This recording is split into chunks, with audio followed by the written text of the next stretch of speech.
जाकी कृपा पंगु गिरि लांघे, अंधे को सब कछु दर्शाई।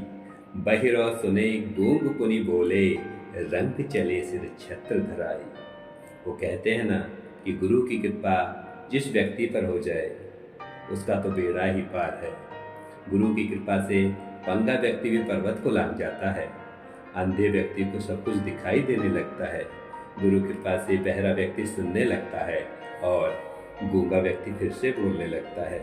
यदि प्रभु की कृपा जिस व्यक्ति पर हो जाए तो वो भिखारी भी राजा बन जाता है। अब गुरु कृपा की एक छोटी सी कहानी सुनिए। ठाकुर भगवान सिंह जी बाबा के अनन्य भक्तों में से एक थे। बचपन में ही भगवान सिंह जी के माता पिता का साया उनके ऊपर से उठ गया था। माता पिता के संसार से चले जाने के बाद जीवन में इतनी विवशताएं आ गईं कि भगवान सिंह जी को बचपन में ही अपना घर तक छोड़ना पड़ गया। भगवान सिंह जी का मन स्वयं को अनाथ एवं असहाय पाकर बहुत ही दुखी रहता था। उसी दौरान बाबा की कृपा दृष्टि भगवान सिंह पर पड़ी। महाराज जी ने उनका स्वयं हाथ पकड़ा और अपने साथ अपनी सेवा में ले लिया। बाबा ने स्वयं अपने हाथों से उन्हें जनेऊ पहनाया और जब वृंदावन में हनुमान मंदिर बना तो भगवान सिंह को वहाँ का पुजारी बना दिया। भगवान सिंह कोई ज़्यादा विशेष पढ़े लिखे व्यक्ति नहीं थे और न ही वो जाति से ब्राह्मण थे। इसी कारण वहाँ के कुछ व्यक्ति उनसे असंतुष्ट थे और वृंदावन मंदिर से भगवान सिंह को भगाना चाहते थे। लेकिन वो कहते हैं ना, कैसे डूबेगा वो जिसे थामा तूने। जिसका हाथ स्वयं प्रभु ने, परम पूज्य बाबा नीम करोली महाराज ने थाम रखा हो, उसका कोई क्या बिगाड़ सकता है। एकाएक स्वयं बाबा जी महाराज उसकी रक्षा के लिए स्वयं उसी समय आश्रम में आ गए। वहाँ उपस्थित कुछ प्रतिष्ठित व्यक्तियों ने मंदिर की पूजा पाठ के इस उत्तम कार्य को बाबा से किसी सुपठित एवं कुलीन ब्राह्मण के हाथ में देने का आग्रह किया, किंतु बाबा ने कहा, अरे भगवान सिंह तो स्वयं एक ज्ञानी पंडित है, उसे संस्कृत का उत्कृष्ट ज्ञान है।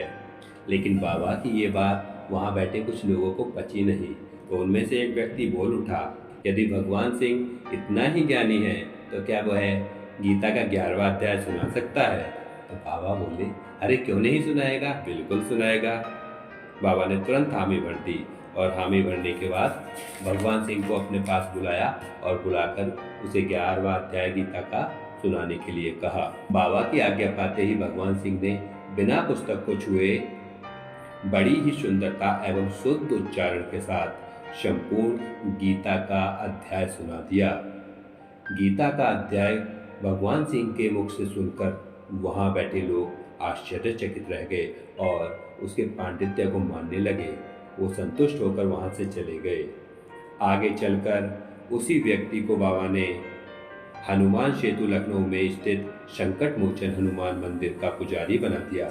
जिस समय भगवान सिंह गीता का 11वां अध्याय सुना रहे थे, बाबा ने उस समय उन्हें अपने तख्त के पास बिठाया हुआ था और बाबा के कंबल का एक छोर उनके सर को ढके हुए था और बाबा के पैर का अंगूठा उनके माथे से स्पर्श कर रहा था। तो आप ही बताइए, जिसे गुरु के चरण की रज मिल जाए तो वह अज्ञानी कैसे रह सकता है। श्री गुरु चरण सरोज रज, निज मन मुकुर सुधार। वर्णौ रघुवर विमल जसु, जो दायक फल चार। परम पूज्य बाबा जी महाराज सभी पर कृपा करें। जय बाबा जी महाराज।